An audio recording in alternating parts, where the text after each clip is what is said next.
I caught my wife cheating, so I became someone she could never have again.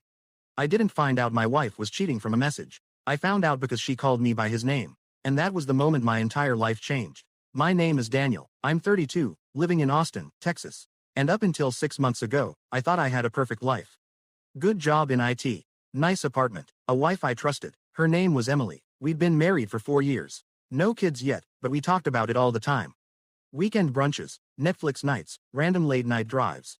It felt real, stable, or at least, I thought it was. Looking back now, the signs were there. They're always there. She started going out more. Girls' nights, work stress, just need space. At first, I didn't question it, because that's what trust looks like. But trust can make you blind. One night, I woke up around 2 a.m. Emily wasn't in bed. That wasn't normal. I got up, walked quietly toward the living room, and saw her sitting on the couch, whispering into her phone. She immediately hung up when she saw me. Just work, she said. At 2 a.m. Yeah, I believed her. Because I wanted to. That's the dangerous part. Weeks passed, and things got worse. She became distant, cold, almost irritated by my presence. Every small thing I did annoyed her. How are you tired? You sit all day. Can you not ask so many questions? Why are you always home? That last one stuck with me. Why am I always home? Because it's my home. Because you're here, or at least, you're supposed to be. The moment everything broke happened on a Sunday. We were lying in bed. Quiet, still. I leaned in, kissed her forehead, and she whispered, "Stop.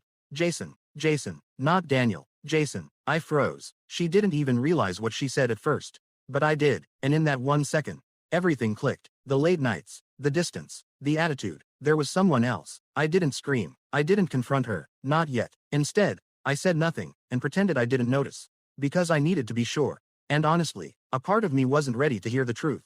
Over the next few days, I started paying attention. Real attention. She guarded her phone like it was a secret vault. Smiled at texts she wouldn't show me. Started dressing differently when going out. And one night, I followed her. I told myself I wouldn't. But I did. She said she was meeting coworkers. Instead, she pulled into a parking lot outside a small restaurant. And then he showed up. Jason, tall, confident, the kind of guy who knows exactly what he's doing. She ran to him, not walked, ran, and hugged him like I hadn't seen her hug me in years. That moment broke something inside me. I sat in my car, watching them through the windshield, laughing, touching, living a life I thought was mine. And that's when I realized something important. I wasn't angry yet. I was empty, completely empty. I drove home before they came out, sat in the dark, and waited. She came back around midnight, acting normal. "Hey, you're still up." I looked at her, and for the first time in years, I saw a stranger. That night, I didn't sleep. I thought about everything, about how I gave her my time, my loyalty, my future, and how easily she gave it to someone else. The next morning, I made a decision, not to beg, not to fight, not to compete, because I realized something brutal. You can't compete with someone who doesn't respect you. So instead, I chose something else. I chose myself. That same day, I signed up for a gym. Not because I was motivated, but because I needed somewhere to put the pain. The first session was brutal. I was weak, out of shape, exhausted after 10 minutes, but something about it felt right. Every representative, every drop of sweat, felt like I was taking a piece of myself back. Then I found boxing, and that changed everything. The coach looked at me once and said, "You're not here to get stronger. You're here because something broke you." I didn't respond, but he was right. Punching that bag was the first time I felt anything again. Anger, pain, focus, and slowly, clarity. At home, I stopped asking questions. Stopped trying, stopped caring, and that confused her a lot. "Why are you being so distant?" she asked one night. Funny, isn't it? Weeks went by. I got stronger, physically and mentally, started waking up early, eating better, working harder, and most importantly, I stopped needing her, and that's when everything flipped. One evening, I came home from the gym, sweaty, tired, but calm. She was sitting on the couch, staring at me, not casually, intensely, like she was seeing me for the first time again. "Have you been working out?" she asked. I nodded. "That's new," she said. I shrugged, but I could see it. The shift, the curiosity, the attention, the same attention she once gave someone else, was slowly coming back, and for the first time since I found out, I smiled, not because I wanted her back, but because I knew something she didn't. She thought she could lose me, and still keep me. She was wrong. What she didn't know was that I had already made a plan. And Jason, he was about to become the biggest mistake of her life. I didn't confront her right away. That's what she expected. Tears, questions, begging. But I gave her nothing. And nothing is the most confusing response of all. A few days later, she tried again. "Daniel, are we okay?" I looked at her calmly. "Yeah, why wouldn't we be?" That answer bothered her more than any accusation ever could. Because now, she couldn't read me. Meanwhile, I kept building. Gym every morning, boxing every evening, no excuses, no skipped days. Pain became routine, and routine became discipline. At work, something changed too. I stopped doing the bare minimum. Started staying sharp, focused. Within a month, I landed a major project. More responsibility, more money, more options. And that's when I realized something powerful. The version of me she cheated on wasn't the version of me I was becoming. But I still needed the truth. Not for closure, for control. One Friday night, she said she was going out again. Work dinner, same lie, different day. This time, I didn't follow her. Because I didn't need to. Instead, I checked her laptop. She forgot to log out. And there it was. Messages, photos, plans. Jason wasn't just some random guy. He knew about me, and he didn't care. One message stuck with me. Why don't you just leave him already? And her reply, I will, soon. Just waiting for the right time. I leaned back in my chair and smiled, because now, I had everything I needed. The next morning, I acted normal. Made coffee, asked about her, work dinner. She lied, effortlessly, and I let her. That night, I made my move. Emily, I said calmly, we need to talk. She froze, just for a second, but I saw it. We sat across from each other. No anger, no shouting, just silence. I know about Jason. Her face went pale. For a moment, she said nothing. Then, Daniel, I raised my hand slightly. Don't. I'm not here to argue. I'm not here to beg. I looked straight into her eyes. I just want honesty. For once, she broke. Tears, excuses, blame. It just happened. I felt lonely. You were distant. I almost laughed. Distant. After everything I saw. But I stayed calm. Because anger would ruin everything. So what's the plan? I asked. She blinked. What? You said you were waiting for the right time to leave me. Her eyes widened. Now she knew. I had seen everything. Silence filled the room. Heavy. Suffocating. I didn't mean it like that, she whispered. Of course she didn't. Not now. I leaned back. Relaxed. Controlled. Here's what's going to happen, I said. And this is where everything changed. I'm not going to stop you. She looked confused. You want him. Go. That wasn't the reaction she expected. At all. No fighting. No drama. I shrugged. I'm not interested in competing for someone who already chose. Her breathing changed. Faster. Uneasy. Because suddenly, she was losing control of the situation. But, she hesitated. What about us? Us. Funny word. There is no us, Emily. I said it calmly. And somehow, that hurt her more than yelling ever could. Tears rolled down her face. I made a mistake. I shook my head slowly. No, a mistake is forgetting something at the store. This was a decision. That line hit hard. I saw it. And then, I stood up. Conversation over. But before I walked away, I said one last thing. You don't get access to me anymore. That sentence changed everything. Over the next few weeks, we lived like strangers. Same apartment, different lives. She tried. Oh, she tried. Cooking my favorite meals, starting conversations, even dressing the way she used to when we first met. But it didn't work, because I was already gone. Meanwhile, I leveled up, hard. My body changed, noticeably. People at work started commenting. Dude, what's your routine? Bro, you look different. Even my boss pulled me aside. Whatever you're doing, keep doing it. And for the first time in a long time, I felt respected. But the biggest shift was in my mindset. I stopped reacting, stopped chasing, stopped caring about things that didn't serve me. And that's when she started panicking. One night, she walked into the bedroom while I was getting ready to sleep. Can we talk? I sighed quietly. About what? Us. I looked at her, really looked at her, and for the first time, I didn't feel anything. That scared her, a lot. I ended things with Jason, she said quickly. I blocked him. It's over. I nodded. Okay, that's it. Just, okay. She stepped closer. That's all you're going to say? What do you want me to say?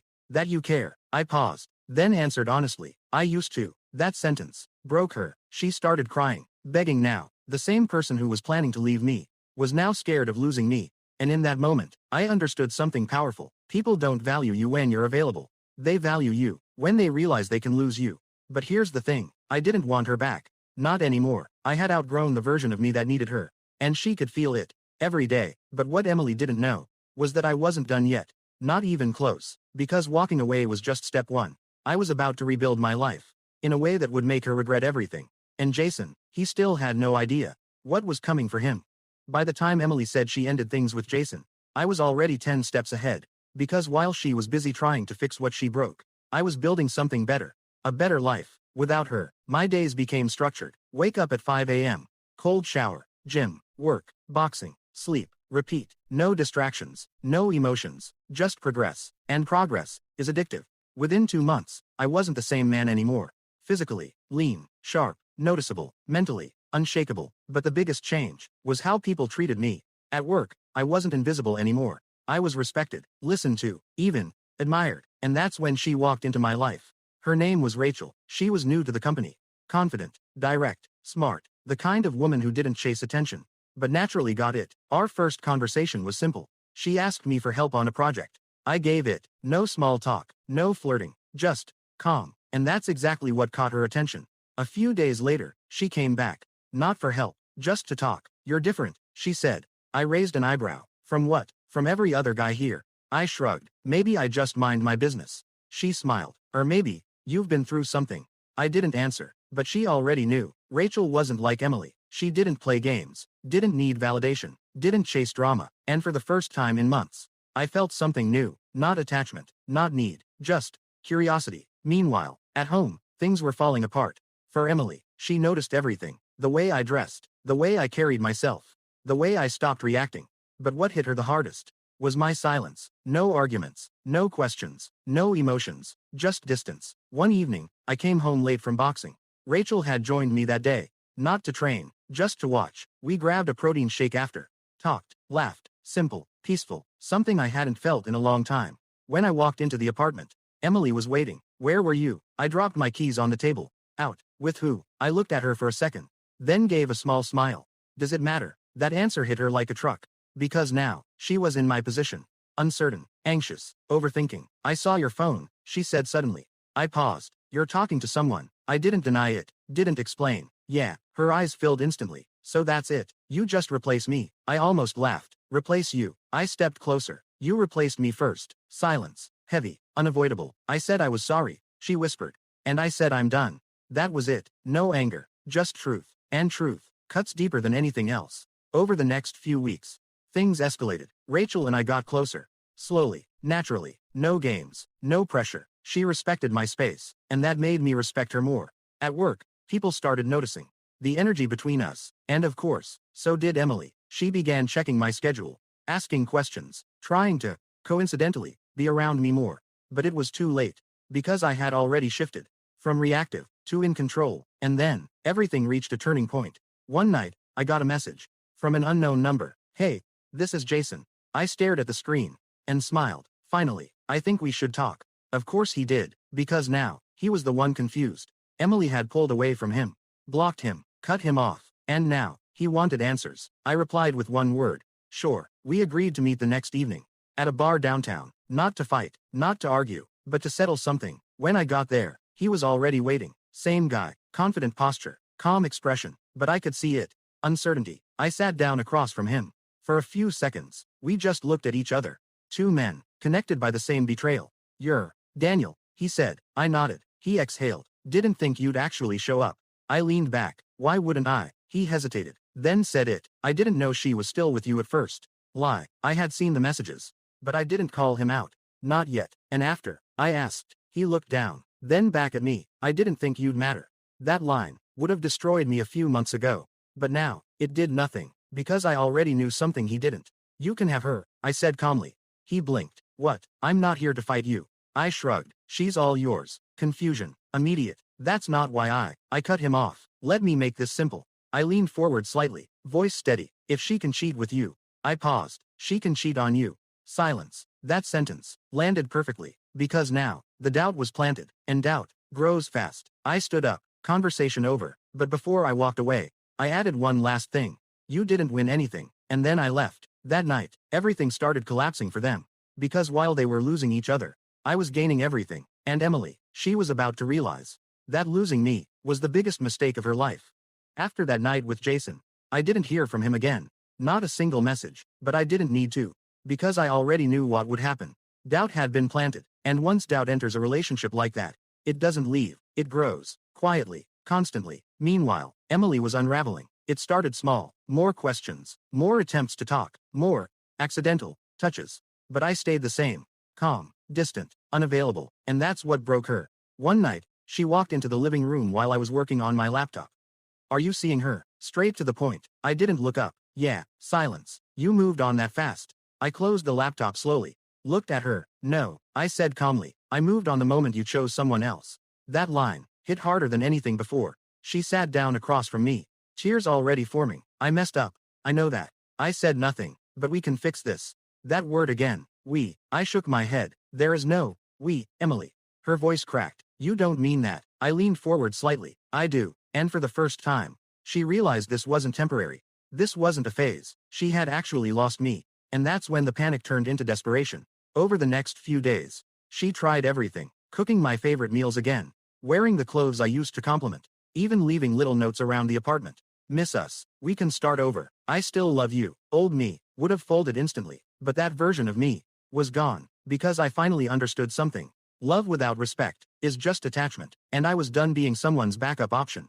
Meanwhile, things with Rachel were getting stronger. Not fast, not forced, just real. We started spending more time together outside work. Coffee, walks, even a few boxing sessions where she insisted on trying. She was terrible at it, but she laughed, and somehow, that laugh felt more genuine than anything I'd heard in years. No drama, no games, no lies, just peace. And that's what made it dangerous. Because peace feels unfamiliar when you've been living in chaos. One evening, Rachel and I were at a small rooftop event. Work-related, casual, and that's where everything exploded. Emily showed up. I didn't expect it. She wasn't even supposed to be there. But she came, and the moment she saw us standing together, laughing, I saw it in her eyes. Regret, real regret. She walked straight toward us. No hesitation. Daniel, can we talk? Rachel looked at me, calm, no insecurity, no reaction. That alone said everything. I nodded slightly. Give me a minute. Rachel stepped aside, unbothered, and that's when Emily lost it. So this is her? She asked, voice shaking. I didn't respond. You moved on, just like that. I sighed quietly. You keep saying that like you didn't do the same thing first. Her eyes filled instantly. It wasn't the same. I tilted my head slightly. Really? Silence. Because she knew. Deep down, she knew. I made a mistake, she whispered. I stepped closer. Not aggressively. Just enough. You made a choice. That line again. And it hit just as hard. People nearby started noticing. Whispers. Glances. The tension was obvious. I still love you, she said, almost breaking. And for a moment, just a moment, I remembered everything. The good times. The laughter. The life we built. But then, I remembered Jason, and the feeling disappeared. I don't, I said quietly. That was it. That was the moment she broke completely. Tears. No control now. You're really choosing her over me. I looked at her calmly. I'm choosing myself. Silence. And somehow, that hurt her more than anything else. Because she finally understood. She wasn't competing with Rachel. She was competing with the man I had become. And she had already lost. At that point, Rachel walked back over. Not aggressively, not possessively, just present. And that presence alone ended everything. Emily looked between us, then back at me, and nodded slowly, like she finally accepted it. Without another word, she turned and walked away. And just like that, 4 years of marriage ended in silence. But that wasn't the end. Not even close. Because a few days later, I got news that changed everything. Emily had lost more than just me. And Jason, he was about to learn exactly what kind of person he got involved with. A few days after the rooftop incident, I got a call. It was from a mutual friend. Hey, have you heard about Emily? I paused. No. What happened? There was a short silence on the other end. She got fired. That caught my attention. Why? Something about internal issues, but people are saying it's more than that.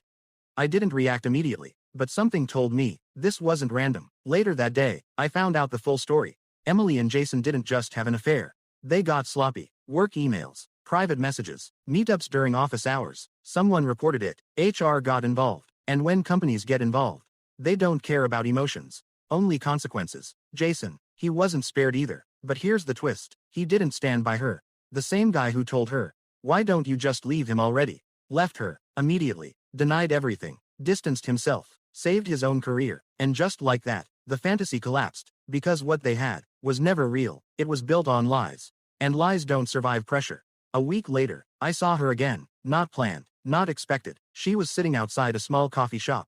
Alone. No confidence. No attitude. No illusion. Just quiet. For a second, I thought about walking past her. But I didn't. I walked up. She looked up slowly. And when she saw me, her eyes filled instantly. Hey, she whispered. Hey, no anger. No tension. Just distance. You look different, she said. I gave a small nod. You don't. That wasn't an insult. It was the truth. She looked down. I lost everything, she said quietly. I didn't respond. My job. My reputation. You. Her voice cracked. I thought he cared about me. There it was. Reality. I sat down across from her. Not out of love, not out of attachment, just closure. He cared about the version of you that was betraying someone else, I said calmly. She looked up, confused. But people like that, I continued, they don't build anything real. Silence. Tears rolled down her face. I ruined everything. I nodded slightly. Yeah, you did. No sugarcoating, no comfort, because sometimes, the truth is the only thing left. I wish I could go back, she whispered. I leaned back, but you can't. That's the thing about decisions. They don't come with undo buttons. We sat there in silence for a moment. Then she asked the question. The one I knew was coming. Do you ever think about us? I looked at her, really looked at her, and then I answered honestly. I think about what I learned. That was it, not memories, not emotions, lessons, and that's when she understood. She wasn't part of my future anymore. She was part of my growth. I stood up. This is goodbye, Emily. Her lips trembled. Forever. I paused for a second, then nodded. Forever. And I walked away, no looking back, because closure doesn't come from holding on. It comes from letting go. Months later, my life looked completely different. New apartment, better job, stronger body, clear mind, and Rachel, she stayed, not because she needed me, but because she chose me, and that made all the difference. No drama, no lies, no games, just respect, and that's when I realized something that I wish I had understood earlier. The right person will never put you in a position where you have to question your worth. And the wrong person, they'll teach you exactly why you should never settle. I didn't lose my wife. I lost the version of myself that was willing to accept less than I deserved. If you've ever been in a situation like this, remember, sometimes the biggest blow up comes from the deepest betrayal. And if you stayed till the end, you already know, this wasn't revenge. This was evolution.